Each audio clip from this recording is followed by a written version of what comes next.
किस बिंदु पर चर्चा किया जाए? स्वागत सरकार महाराज संजय ने बताया था कि कुछ हुआ नहीं था तो उसी को लेकर। बहुत सुंदर। उस दिन की चौपाई थी, सकल पदार्थ यही जग माही, कर्महीन नर पावत नाही। तो इस पे उस दिन चर्चा की गई थी, उससे आगे हम लोग चर्चा करते हैं। यह संसार समस्त पदार्थों से भरपूर है। प्रभु ने अपने पुत्रों के लिए, प्रभु के पुत्र सभी हैं, मनुष्य भी है, जितने जीव जंतु हैं, वृक्ष शाखाएं भी हैं, धरती भी उनकी पुत्री है, क्योंकि धरती को भी जब आवश्यकता होती है तो गुहार लगाने के लिए प्रभु के पास ही जाती है। धरती भी जीवंत है, धरती मृत नहीं है। आकाश भी जीवित है, हवा भी जीवंत है, जीवित है, जल भी जीवंत है, अग्नि भी जीवंत है। सभी चीजों में भगवान का नूर, भगवान की शक्ति समाई हुई है। इसलिए भगवान ने अपने सभी पुत्रों के लिए, कीड़े मकोड़े से इंसान तक सबके लिए खाने की व्यवस्था किया है। वनस्पतियों के रूप में उन्होंने फल प्रस्तुत किया है, भौतिक पदार्थों के रूप में नाना प्रकार की चीजें प्रस्तुत की हैं। तो जो यह मनुष्य का शरीर है, यह सबसे उत्तम शरीर है। गोस्वामी जी ने कहा, कबहु कर करुणा नर देही, देत ईश बिन हेतु स्नेही।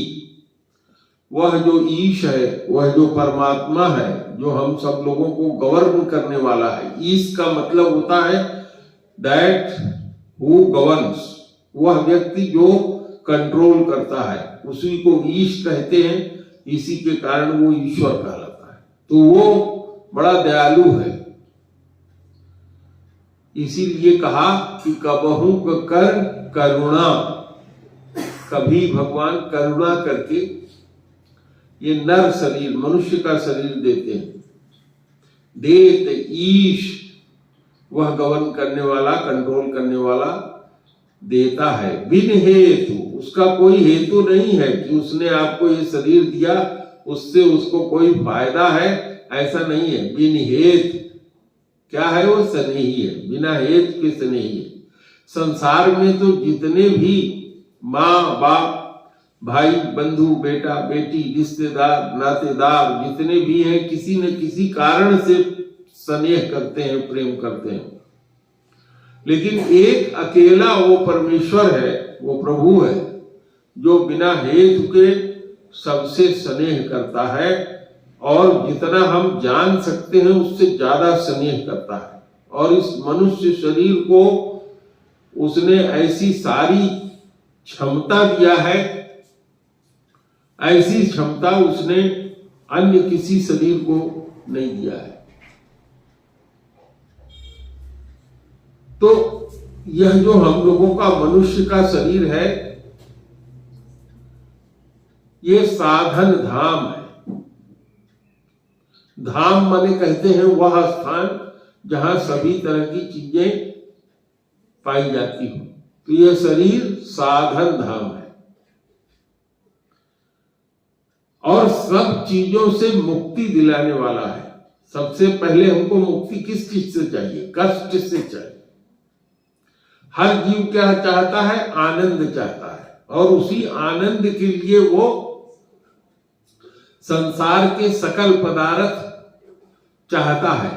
और जब उसको उसकी इच्छा के अनुसार पदार्थ उपलब्ध नहीं होते तो वो दुखी होता है। तो हर जीव दुख दूर करना चाहता है, और इस दुख को वो दूर कर ले, सब चीज उसको उपलब्ध हो जाए, इसी के लिए प्रभु ने उसको साधन धाम दिया है। साधन धाम मोक्ष कर द्वारा, ये साधन धाम। क्या साधन धाम है? अभी मैंने चर्चा किया कि वायु क्या है? जीवंत है। वायु को क्या कहते हैं? प्राण। हम क्या कहलाते हैं? प्राणी। और साधन क्या है? नासिका और फेफड़ा। उसी नासिका से हम भगवान के द्वारा दिए गए प्राण को, जो जीवंत है, उसको ग्रहण करते हैं। भगवान उस प्राण को ऐसा बनाया है जिससे ये जीवन चले। आप देखते हैं कि कहीं फैक्ट्री में आग लग जाती है, विस्फोट हो जाता है, हजारों लोग अमोनिया लीक हो जाने के कारण मर गए, तो वो इंसान का बनाया हुआ अमोनिया हवा में फैल गया। लेकिन हम लोग रोज जो कार्बन डाइऑक्साइड और पोल्यूशन करते हैं एयर में, भगवान उसको शुद्ध कर देते हैं, प्रतिदिन उसको जीवंत बना देते हैं। उनकी व्यवस्था ऐसी है कि हम जो कार्बन डाइऑक्साइड का उत्सर्जन करते हैं वो पौधे ग्रहण कर लेते हैं और उसको ऑक्सीजन में परिवर्तित करके जीवंत बना देते हैं। उसी प्राण को हम ग्रहण करते हैं। पौधों के लिए प्राण क्या है? कार्बन डाइऑक्साइड, सूर्य की ऊर्जा। और हमारे लोगों के लिए प्राण क्या है? सूर्य की ऊर्जा और ऑक्सीजन। तो साधन धाम में एक साधन उसने ऑक्सीजन लेने का, हमको प्राण लेने का, श्वास लेने का बना दिया। इस संसार को देखने के लिए, समझने के लिए उसने आंखें दी हैं।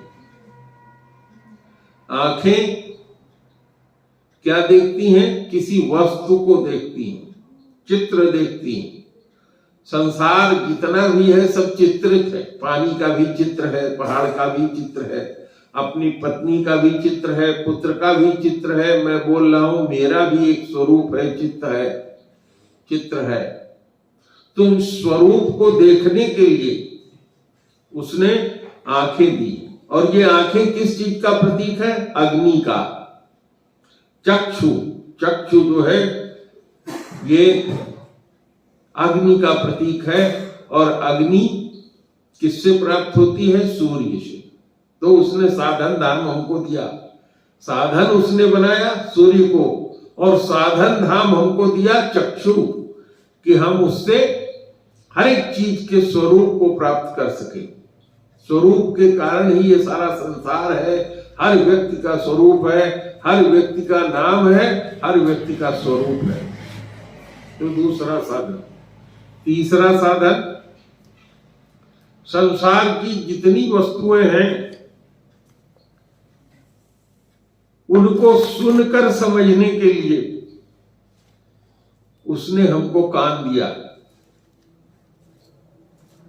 जो आदमी पढ़ा लिखा नहीं है, वेद नहीं पढ़ सकता, पुराण नहीं पढ़ सकता, किताब नहीं पढ़ सकता, वो दूसरे से पढ़वा करके सुन लेता है। तो दूसरा साधन धाम दिया उसने कि सब कुछ जान लो।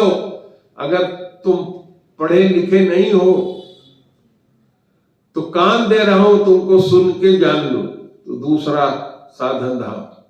कान क्या करता है? सुनने का कार्य करता है। और ये किस चीज का प्रतीक है? आकाश का। वह आकाश जिसमें यह सारा संसार फैला हुआ है, वह आकाश का गुण है शब्द। और उस शब्द को कान हमारा सुनता है। और ये साधन किसने दिया है? प्रभु ने दिया है।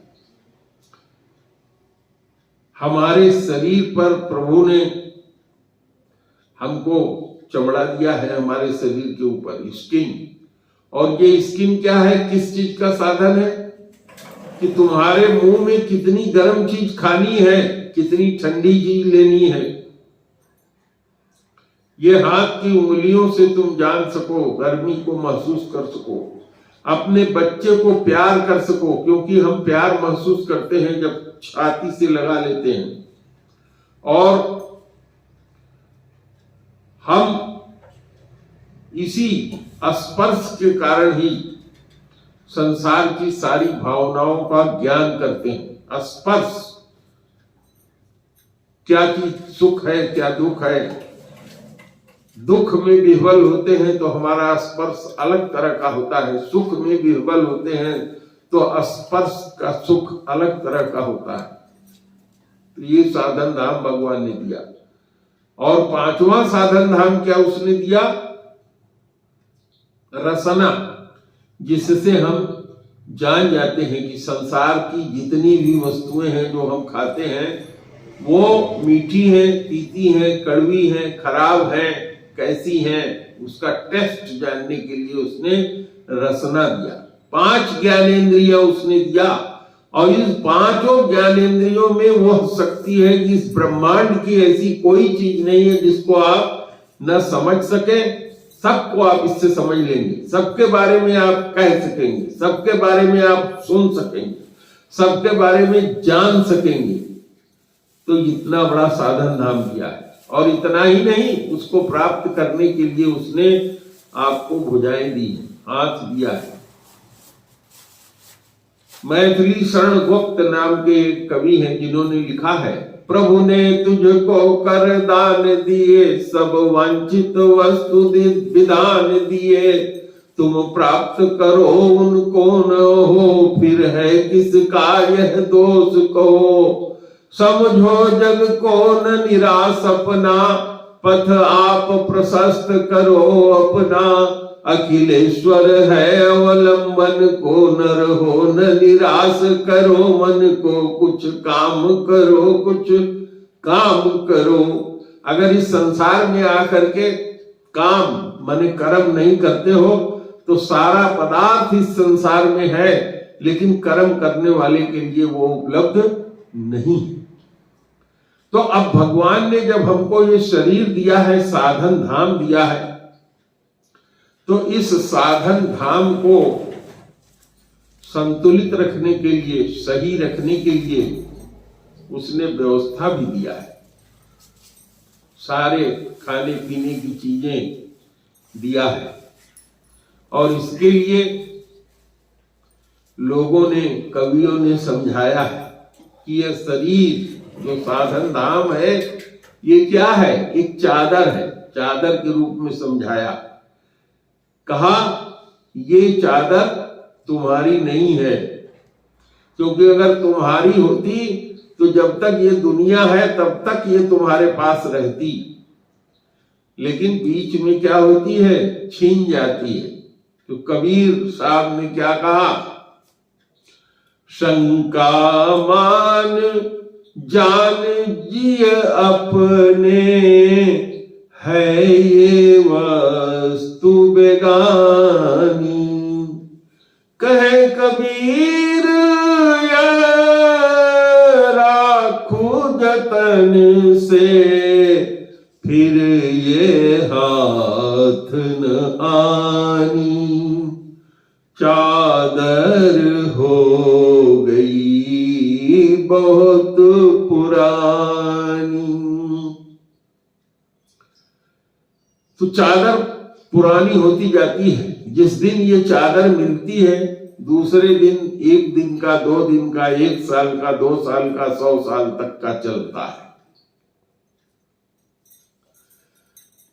तो कहा कि अगर किसी वस्तु को प्राप्त करना है तो कैसे प्राप्त करना होगा?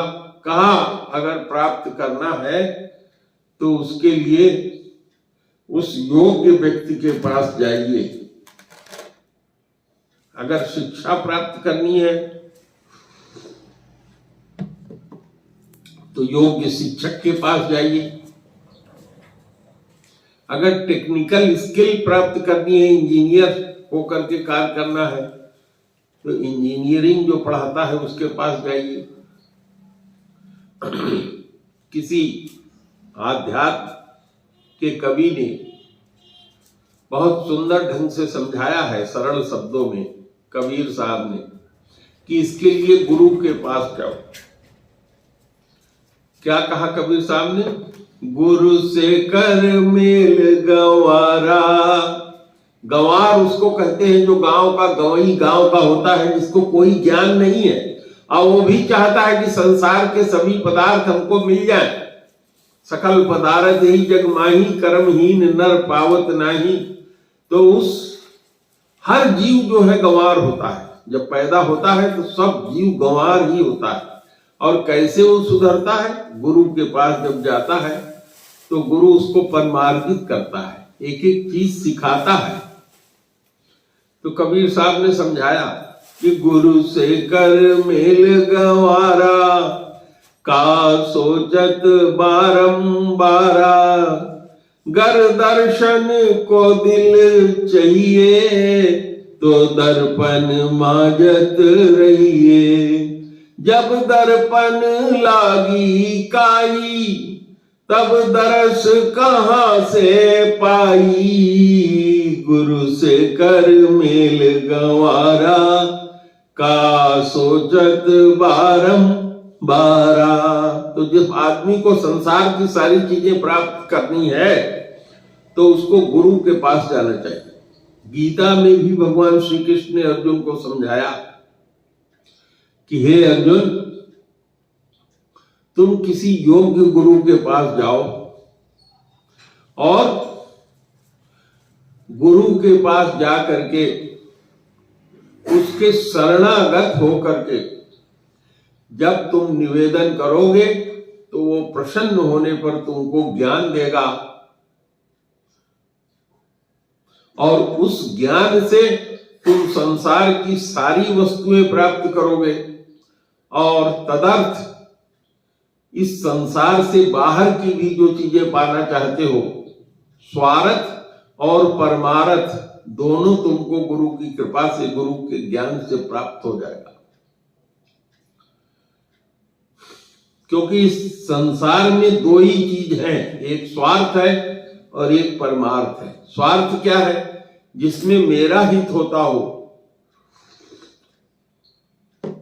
वो कहलाता है स्वार्थ, और जिसमें सबका हित होता हो उसको कहते हैं परमार्थ। उसमें भी हमारा हित होता है।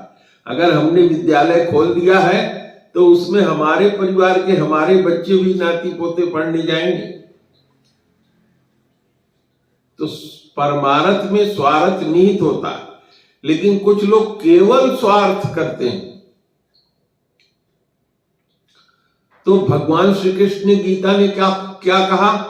तद्विद्धि प्रणिपातेन परिप्रश्नेन सेवया। भगवान श्री कृष्ण ने कहा कि गुरु के पास जाकर प्रणिपातेन, अपने सारे अभिमान को छोड़ करके उनके शरण में समर्पित हो जाओ और गुरु तुम्हें ज्ञान देगा। गोस्वामी तुलसीदास जी ने क्या लिखा?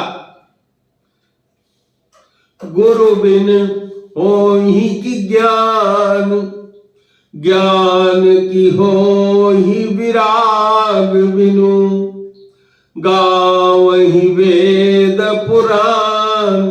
सारे वेद और पुराण जिसमें ज्ञान लिखा है वो कहते हैं कि गुरु के बिना ज्ञान नहीं हो सकता। तो अगर संसार के सारे पदार्थों को तुम प्राप्त करना चाहते हो और तुम्हें लगता है कि तुम कर्महीन हो, तुमको नहीं मिल रहा है, तो प्रयास करो, जानो कि क्या प्राप्त करना है तुमको। पहले तुम्हारा लक्ष्य निर्धारित होना चाहिए, उसके बाद तुमको किसी योग्य व्यक्ति के पास जाकर के जानकारी लेनी चाहिए, गुरु बना करके, कि इसको कैसे मैं प्राप्त करूं। क्यों? क्योंकि वेद कहता है कि जिस व्यक्ति के पास जितनी क्षमता होती है उतना ही धन उसके पास रुकता है, उतना ही सम्मान का वो पात्र होता है, उतना ही सम्मान वो रख पाता है। जैसे एक गिलास मैंने ये ले रखा है, यह एक पात्र है, इसमें जो इसकी पात्रता है उतना ही सामान भरेगा। अगर आप हमको इससे ज्यादा देना चाहें तो मेरे पात्र से क्या होगा? बह जाएगा। तो वेद ने कहा कि अगर अपनी पात्रता बढ़ा लोगे, अपना ज्ञान बढ़ा लोगे, अपना स्किल डेवलप कर लोगे, अगर चाहते हो कि जितना धन तुम्हारे पास है उससे ज्यादा धनी हो जाओ, तो धन प्राप्त करने की स्किल और बढ़ाओ, धन को कमाने की स्किल, रोकने की स्किल, इन्वेस्ट करने की स्किल बढ़ाओ। और जब बढ़ाओगे तो जो तुम चाहते हो वो हो जाएगा। नहीं तो प्रभु ने तुम्हें जितनी क्षमता दिया है, प्रभु ने तो अनंत क्षमता दिया है, तुम्हारे अंदर अनंत क्षमता दिया है, किसी को कम किसी को ज्यादा नहीं दिया है। एक ही विद्यालय में कई विद्यार्थी पढ़ते हैं, एक टॉप करता है, परिश्रम करता है, उसका मन लगता है, और दूसरा बार बार फेल होता है। तो ये तुम्हारे ऊपर निर्भर करता है कि तुम करना क्या चाहते हो। अगर तुम्हारे अंदर संसार के समस्त पदार्थों को प्राप्त करने की इच्छा है तो सुभाषितम नाम का एक ग्रंथ है संस्कृत का, वो क्या कहता है, गुणा गुणज्ञे सुगुणा भवन्ति ते निर्गुणम प्राप्य भवन्ति दोष। गुण इस संसार में बहुत है। गुण माने रस्सी, गुण माने सतोगुण, रजोगुण, तमोगुण। गुण माने रस्सी ही होता है, उसी को कहते हैं गुण। और गुण किसको कहते हैं, आदमी के स्किल को भी गुण कहते हैं। तो गुण जो है, गुणियों के पास जा करके उसके गुण को और बढ़ा के उसको और गुणी कर देता है, और वही गुण किसी व्यक्ति के पास जाकर घातक हो जाता है। किसी आदमी के अंदर साहस है तो वो बॉर्डर पर बॉर्डर सिक्योरिटी फोर्स का कमांडेंट बन करके कंट्रोल करता है देश की सुरक्षा, क्योंकि उसके अंदर साहस है। और वही व्यक्ति अगर डकैत बन जाए तो समाज में क्या करेगा, साहस उसके अंदर है, गोली वहां भी चलाता है, गोली यहां भी चलाएगा, समाज में लोगों को मारेगा और लूटेगा। तो गुण क्या है, साहस। वही साहस एक जगह पूजनीय है और वही साहस दूसरी जगह निंदनीय है। तो तुम्हें ये जानना है कि तुम्हें क्या करना है। तो कहा गुणा गुणज्ञे सुगुणा भवन्ति ते निर्गुणम प्राप्य भवन्ति दोष आस्वादतोयम प्रहवन्ति नद्या। नदियां पीने लायक जल ढोती हैं, लेकिन यही जल जब समुद्र में मिल जाता है तो क्या हो जाता है, पीने लायक नहीं रह जाता। अर्थात तुमको हमेशा ये ख्याल रखना है कि तुम कहां हो, किस परिस्थिति में हो, तुम्हें विचार करना होगा और उसके लिए तुम्हें सत्संग करना होगा, दुसंग को छोड़ना होगा। रामायण एक ग्रंथ है, रामचरितमानस में गोस्वामी जी लिखते हैं, हनुमान जी जाते हैं खोजते खोजते लंका में, और गोस्वामी जी ने लिखा, मंदिर मंदिर प्रति कर शोधा देखे जहत गणित जोधा। और ये कौन है हनुमान जी, ज्ञानिनाम भद्रगण्यम सकल गुण निधानम वानराणाम धीसम। सारे गुणों के निधान है, खजाना है, वानरों के अग्रगण्य हैं, नंबर 1 पर आते हैं। और वो हनुमान जाकर के लंका में खोजते हैं, हर एक घर में जा जा करके सीता को नहीं पाते हैं, क्योंकि सीता का खोजने का टास्क है। सीता क्या है, भक्ति। सीता क्या है, ज्ञान है। सीता क्या है, मां है। सीता क्या है, देवी है, जिनको रावण भी पाना चाहता है, चुरा के ले गया है और कहीं ऐसी जगह छिपा के रखा है जिसको खोजने के लिए हनुमान जी जाते हैं। और जब खोजते खोजते थक जाते हैं तो क्या देखते हैं कि एक मकान बना हुआ है, राम नाम अंकित गृह, शोभा वरनि न जाय, रामायुध अंकित गृह। रामायुध, राम का आयुध क्या है? धनुष बाण, धनुष बना है, तीर बना है, उस पर चढ़ा हुआ है, और नई नई तुलसी लगी है। तो ये लक्षण क्या होता है? संत का होता है। हनुमान जी कौन है? ज्ञानी नाम अग्रगण्य है। तो हम लोगों को अगर संसार के सकल पदार्थ चाहिए तो उसमें ज्ञान प्राप्त करना होगा, और अग्रणी बनना होगा हनुमान जी की तरह से, और सत्संग करना होगा। क्या होता है? हनुमान जी देखते हैं कि रामायुध अंकित गृह, शोभा वरण्य जाई, नव तुलसी का वृंद तह, देखी हरस कपिराय। अपने मन में क्या सोचते हैं? कौन सी जगह है? हर आदमी को सोचना चाहिए कि हम अपना उद्देश्य प्राप्त करने के लिए संसार में आए हैं, किन लोगों के साथ हैं, वो लोग कैसे हैं। कहा उन्होंने, हनुमान जी ने अपने मन में कहा, लंका निश्चरों का निवास है, यहां सज्जन वास करते नहीं होंगे। लेकिन ये तो आश्चर्य है, यहां एक सज्जन है जो भगवान का भक्त है। तो थोड़ा देर इंतजार करते हैं, जाके उसका दरवाजा नहीं खटकाते हैं, खटखट खटखट, रात का समय इंतजार करते हैं। यही हर आदमी को जो सकल पदार्थ प्राप्त करना चाहता है उसको यही करना होगा, इंतजार करना होगा सही मौके का। और क्या देखते हैं कि थोड़ी देर बाद उस मकान में रहने वाला व्यक्ति उठता है और राम राम सुमिरन करता है और बाहर निकलता है। तो हनुमान जी के हृदय में क्या होता है? हरसि हृदय सज्जन पहचानी।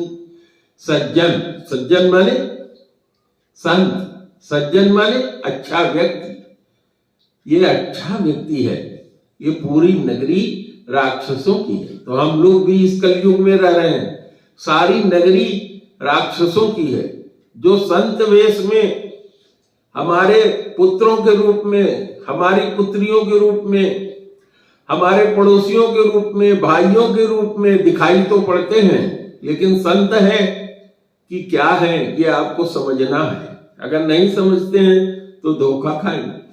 तो हनुमान जी समझते हैं कि नहीं, ये सज्जन है।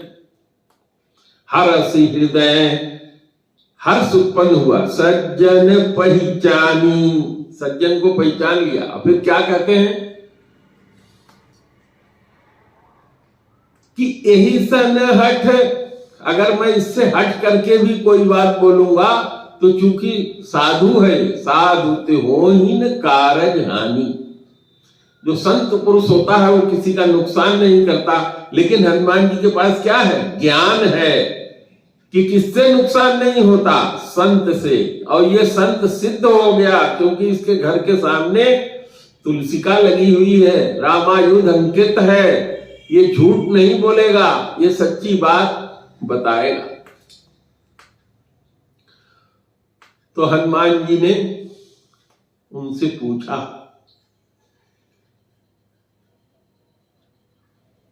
सारी कथा सच्ची सच्ची उन्होंने बता दिया।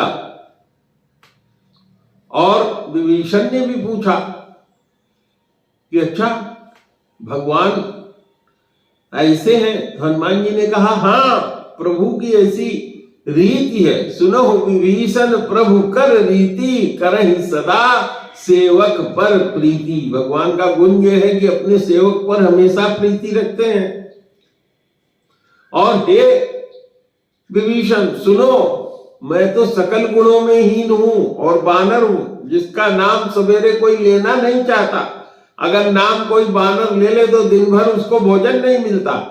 ऐसे मुझ अधम को भी भगवान ने अपने शरण में रखा हुआ है। तो ये पहचानने की बात है। अगर संसार में आप हैं और आपको सकल पदार्थ चाहिए तो पहचान रखनी पड़ेगी।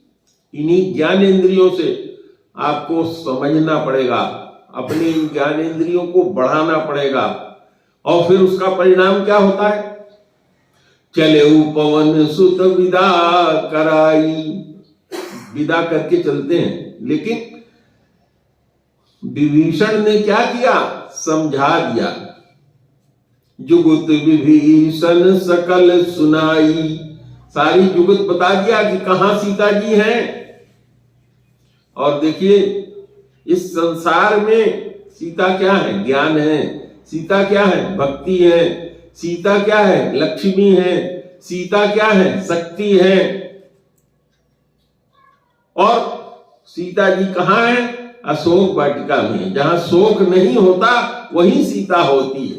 हनुमान जी इसको जानते हैं और बता भी दिया विभीषण ने कि अशोक वाटिका में बैठी हैं। आई ये उपाय है, ऐसे अशोक वाटिका में पहुंचोगे। उस उपाय को उन्होंने एक स्टूडेंट की तरह से मान लिया। कर सोई रूप गयऊ पुनीतहवा, जिस रूप में विभीषण ने समझाया था वही रूप किस तरह से जाओगे तो पा जाओगे, वही रूप करके हनुमान जी सीता जी के पास पहुंचे। और पहुंचते ही उन्होंने जाकर के माता के सामने ये नहीं कह दिया कि मैं राम का दूत हूं ना, सारी सिचुएशन का आकलन किया। इसी तरह से अगर संसार की सारी वस्तुओं को आपको प्राप्त करना है तो सारी परिस्थिति, सारी सिचुएशन का आकलन करना होगा। और ये उदाहरण है। हनुमान जी क्या करते हैं? रात का समय है, सीता जी बुदबुदा के कुछ बोल रही हैं और क्या कहती हैं कि हे अशोक वाटिका, नूतन किसलय अनल समाना, अदेही अगिन जन करही निदाना। क्योंकि सीता जी विरह दुख से जल रही थी और चाहती थी कि मेरी मृत्यु हो जाए। आग चाहा कि कहीं से मिल जाए, जल के मर जाऊं, नहीं मिला। उनके शरीर में भी जो अग्नि है वो जल नहीं पा रही थी। क्यों नहीं जल पा रही थी? क्योंकि आंखों से निरंतर जल की धारा बह रही थी जो उस अग्नि को शीतल कर दे रही थी, जो जलने नहीं दे रही थी। हनुमान जी ने वृक्ष पर चढ़ करके छुप करके सुना। क्या सुना? कि माता मांग रही है आग। और क्या मांग रही है? पौधे से कह रही है कि मुझको अपना पौधा का पत्ती जो तुम्हारा नया नया निकला है, नूतन किशलय अनल समाना, देहु अगिन जन करहु निदाना। तो क्या करते हैं हनुमान जी? हनुमान जी एक चिन्ह ले गए हैं। यही बुद्धिमान व्यक्ति की पहचान है। दीन मुद्रिका डारी तब जनु अशोक अंगार। उन्होंने मुद्रिका जो सोने की थी, चमक रही थी, उसको डाल दिया और सीता जी ने समझा कि हमारी बात अशोक वाटिका ने सुन लिया है, अंगार हमको दे दिया। और उठ कर जा करके उन्होंने उठा लिया और उन्होंने देखा, तब देखी मुद्रिका मनोहर, राम नाम अंकित अति सुंदर। पहचान लिया उन्होंने। और उन्होंने क्या पहचान लिया? कि यह तो राम नाम अंकित जो मुद्रिका है ये माया से नहीं रची जा सकती, कहीं से ये आई है, जरूर कहीं कोई छिपा हुआ है। और अवसर को पहचान लिया हनुमान ने। कंपटीशन करने वाला लड़का जो आईएएस की तैयारी के लिए जा रहा है तो उसको इस अवसर को पहचानना पड़ेगा, तैयारी करनी पड़ेगी। हनुमान जी ने सीधे जाके प्रकट नहीं हो गए। क्या किया उन्होंने? आदि हूं से सब कथा सुहाई। उन्होंने आदि से श्री राम की पूरी कथा कह दिया। कहा एक राम है, दशरथ के पुत्र हैं, अपनी पत्नी के साथ वन में आए थे। उनकी पत्नी ने अशोक वाटिका में अपने पति का नाम करुणा निधान रखा था। उन्हीं करुणा निधान ने हमको ये अंगूठी दी है, मैं लेके आया हूं। जंगल में उनकी पत्नी खो गई। पत्नी को खोज करके विरह में वो व्याकुल हैं, कहीं बैठे हुए हैं। इतनी कथा सुन करके सीता जो शक्ति है, सीता जो ज्ञान है, सीता जो भक्ति है, सीता जो मुक्ति है, वो क्या कहती है? श्रवणामृत यही कथा सुहाई, कहीं सो प्रगट होत किन भाई। जिसने श्रवण के लिए अमृत के समान कथा सुनाया है, वो कथा सुहाई, मेरे को इतना सुंदर लगा है, सुंदर है सुनने में, सुंदर है, वो प्रकट क्यों नहीं होता? और देखिए तब हनुमंत निकट चल गए। वो अगर पहले जाते बानर के रूप में तो डर जाती। बानर तो हर पेड़ पे होते ही है फल खाने वाला, और किसको काट खाए कोई नहीं जानता। लेकिन सीता जी डरी नहीं, इसीलिए हनुमान जी ने समय का उपयोग किया। तो इस संसार में रहने वाले हर जीव के लिए जो इस सकल पदार्थ को पाना चाहता है, अवसर को पहचानना पड़ेगा, समय को पहचानना पड़ेगा, ज्ञान पाने के लिए गुरु के पास जाना पड़ेगा, और समय आने पर वो काम करना पड़ेगा। अगर आप एक नींबू का पेड़ लगा दें और सोचें कि आज हमने लगा दिया और इसमें कल फल नहीं आया, तो क्या संभव है? नहीं। जब समय आएगा और उस समय को जानना पड़ेगा। किसी ने कहा है कि समय परे तरुवर फरे केतिक सींचो नीर, कारज धीरे होत है काहे होत अधीर। कोई भी कार्य अगर करना चाहते हो, संसार का कोई पदार्थ, सकल पदार्थ एक जगमाई अगर प्राप्त करना चाहते हो, तो धीरज रखो अपने मन में और उपाय करो। कैसे उपाय करो? जैसे हनुमान जी ने वहां उपाय किया, परिणाम क्या हुआ? हनुमान जी से पूछा माता ने, नर और बानर, वो तो नर हैं जिनकी तुमने कथा सुनाई, और तुम हो बानर। ये बताओ तुम कहां से ये मुद्रिका पा गए? कह रहे हो कि मैं लेके आया हूं, सारी कथा उनकी सुना दिए, तो तुम्हारी उनकी संगत कैसे हो गई? ये आदमी के अंदर तर्कशीलता होनी चाहिए कि कहीं कोई मुझे ठग तो नहीं रहा है, मैं किसी के द्वारा ठगा तो नहीं जा रहा हूं। यही भक्तिमती देवी सीता जी ने, ज्ञान की देवी सीता जी ने, लक्ष्मी की देवी सीता जो स्वयं लक्ष्मी है, उन्होंने हनुमान से पूछा, बता बानर, तू तो बानर है और वो तो मनुष्य है, कैसे संगत हो गई? कथा सुनाई संगत भई जैसे। और क्या सुना सीता जी ने? कपि के बचन सप्रेम सुनी, उपजा मन विश्वास। तो अगर तुमको सफल होना है तो तुम्हारे मन के अंदर विश्वास उत्पन्न होना चाहिए, तभी सफल होगे। संसार के जितने भी कार्य हैं, अगर तुम्हारे अंदर विश्वास नहीं है कि मैं इसमें सफल होऊंगा, तो सारे पदार्थ रखे रह जाएंगे, तुम पाओगे नहीं। तो पहले अपने अंदर विश्वास उत्पन्न करना है, और जिससे तुम्हें काम लेना है उसके अंदर भी अपना विश्वास उत्पन्न करना है, ताकि वो तुम्हें माने कि तुम उसे धोखा नहीं दे रहे हो। उपजा मन विश्वास। और फिर क्या जाना उन्होंने? जाना मन क्रम बचन यह कृपा सिंधु कर दास। क्योंकि माता ने भगवान का नाम अशोक वाटिका में कृपा सिंधु रखा था, तो उन्होंने जान लिया कि जब ये कृपा सिंधु का दास है तभी ये सारी चीजें जानता है। और मन से, वाणी से, क्रम से, सब तरह से ये भगवान का आदमी, भगवान का दास है, तो इसको अपने मन की बात बताने में कोई दिक्कत नहीं है। तो जिसको सीता मिल जाएगी, जिसको ज्ञान मिल जाएगा, जिसको भक्ति मिल जाएगी, जिसको शक्ति मिल जाएगी, जिसको लक्ष्मी मिल जाएगी, उसको इस संसार का सकल पदार्थ सिद्ध हो जाएगा। अगर तुम्हें इस संसार से मुक्ति चाहिए तो भक्ति की जरूरत है, संसार के पदार्थ चाहिए तो लक्ष्मी की जरूरत है, संसार में अगर शक्ति चाहिए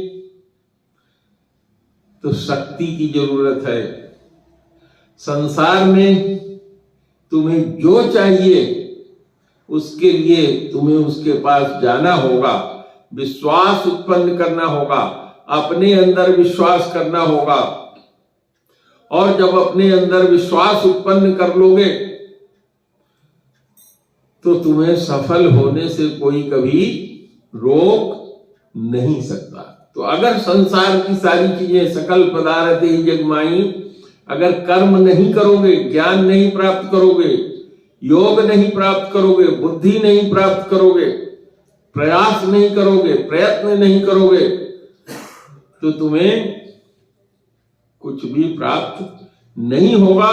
तो अगर आप संसार में चाहते हैं कि संसार के सकल पदार्थ आपको प्राप्त हो जाए, तो आपको इन सब उपायों पर चर्चा करनी चाहिए। इस कथा को मैं आज यहीं समाप्त कर रहा हूं। 10-9 मिनट शेष हैं, आप लोगों का कमेंट चाहूंगा और उसके बाद ये कथा आज खत्म नहीं हो रही है। अगले संडे को मैं फिर इससे आगे चर्चा करूंगा कि कैसे आप सकल पदार्थ ही जग माही, कर्महीन नर पावत नहीं कैसे पाएगा। तो प्रेम से बोलिए सियावर रामचंद्र की जय। अब आप लोगों का मैं रिएक्शन चाहूंगा। आप लोग